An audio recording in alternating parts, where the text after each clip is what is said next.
দেশনেত্রী বেগম খালেদা জিয়ার রাজনৈতিক উপদেষ্টা ছিল বলেই 17 বছর তারা আওয়ামী লীগের একটা চুলও ছিঁড়তে পারে নাই।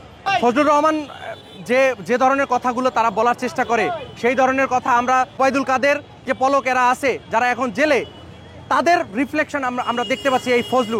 আমি জানি না যে ওবায়দুল কাদের তাদেরকে মানে দায়িত্ব দিয়ে গেছে কিনা যে আমাদের অবর্তমানে আমার দায়িত্বগুলো পালন করো, এই দায়িত্ব দিয়ে গেছে কিনা সেটাও খোঁজ নেওয়া দরকার, যেহেতু ওবায়দুল কাদের ধরা খায় নাই। এবং ওবায়দুল কাদের সাথে এই ফজু পাগলার এই ফজু গুন্ডার যোগ সাজস আছে কিনা এটাও খতিয়ে দেখা উচিত।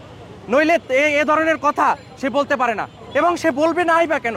সে ছিল মুজিব বাহিনীর দালাল, সে ছিল মুজিব বাহিনীর রক্ষী বাহিনীর একজন কমান্ডার।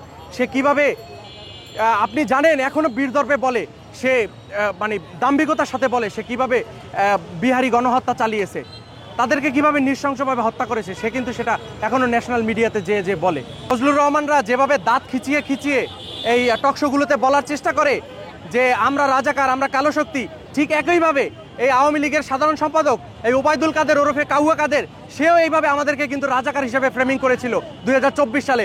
আজকে তাদের পতন হয়েছে, সেই পথেই কিন্তু এই বিএনপির এই ফজলু এবং এই হাবিব এবং এই রুমিন ফারহানারা সেই পথেই কিন্তু আগাচ্ছে। তাদেরকে আমরা করজোরে অনুরোধ করব এ ধরনের বক্তব্য প্রত্যাহার করুন, জাতির সম্মুখে আপনারা ক্ষমা চান এবং জনরোষের মুখে পড়েন না। জনরোষের মুখে পড়লে 5ই আগস্ট কি হয়েছিল হাসিনার সেই পরিণতি আপনাদের হবে।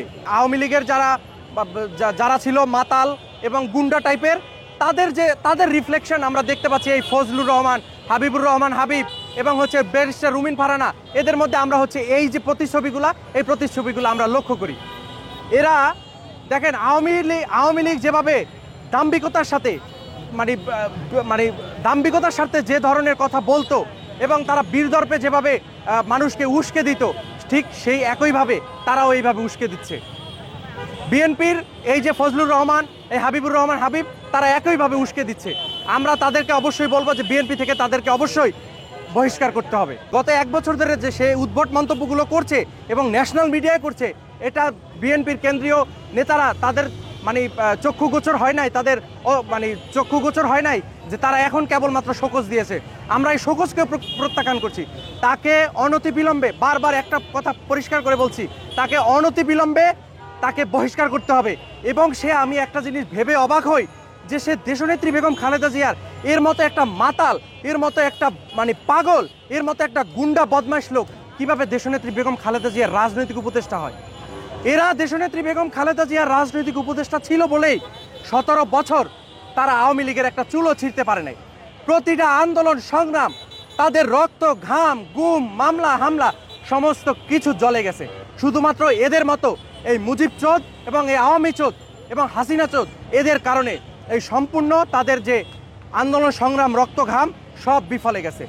তারা গোপনে গোপনে আওয়ামীদের সাথে আতাত করে এই যে রুমিন ফারহানা, আজকে দেখেন রুমিন ফারহানারা বড় বড় কথা বলে, অথচ সংসদে গিয়ে সেই দলের অমান্য করে তারা সংসদে গিয়ে শেখ হাসিনার দেওয়া প্লট ভোগ করেছে, গাড়ি বাড়ি ভোগ করেছে, তারা সমস্ত আওয়ামী সুবিধা তারা নিয়েছে।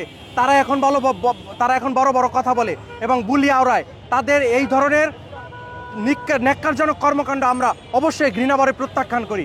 বিএনপির যে চেয়ারপারসনের যে উপদেষ্টা, রাজনৈতিক উপদেষ্টা ফজলুর রহমান, এই ফজলুর রহমান 24-এর গণ অভ্যুত্থান এবং গণবিপ্লবের পরপরই যে তার যে উদ্ভট এবং মন্তব্য, সেই মন্তব্যগুলো সে কন্টিনিউ করছে।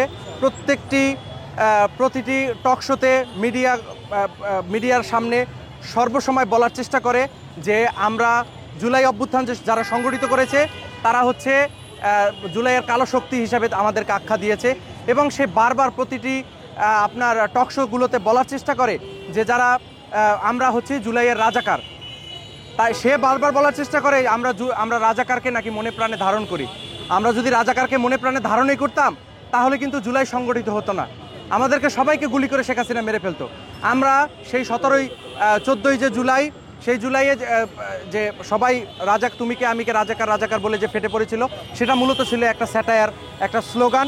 সেই স্লোগানের ভিত্তিতে ঢাকা ইউনিভার্সিটি থেকে সারা বাংলাদেশে যে বিক্ষোভের আগুন ছড়িয়ে পড়েছিল, যে বিক্ষোভের স্ফুলিঙ্গ ছড়িয়ে পড়েছিল, সেই স্ফুলিঙ্গের পরিপ্রেক্ষিতে 2024 সালের 5ই আগস্ট যেই গণ অভ্যুত্থান আমরা সফল করেছিলাম, সেই অভ্যুত্থানের পক্ষের শক্তিতে এই ফজলুর রহমান না থেকে তারা সেই কুসুম কুসুম মুজিব প্রেম এবং কুসুম কুসুম যে আওয়ামী প্রেম, এই আওয়ামী প্রেম থেকে তারা বারবার আমাদেরকে রাজাকার বলে ফ্রেমিং করছে, তারা বারবার আমাদেরকে কালো শক্তি হিসাবে ফ্রেমিং করছে। একই সাথে সে জামাতকে এবং সার্জিস এবং হাসনাতকে তারা বারবার বলার চেষ্টা করছে যে তারা নাকি জুলাইয়ের অভিনেতা। আমি তার এই বক্তব্যের তীব্র ঘৃণা এবং নিন্দা জ্ঞাপন করি এবং তাকে অনতিবিলম্বে এই বক্তব্য প্রত্যাহার করে জাতির সম্মুখে তাকে নিঃশর্ত ক্ষমা চাইতে হবে এবং দেশনেত্রী বেগম খালেদা জিয়ার উপদেষ্টা পর্ষদ থেকে তাকে অবশ্যই বহিষ্কার করতে হবে।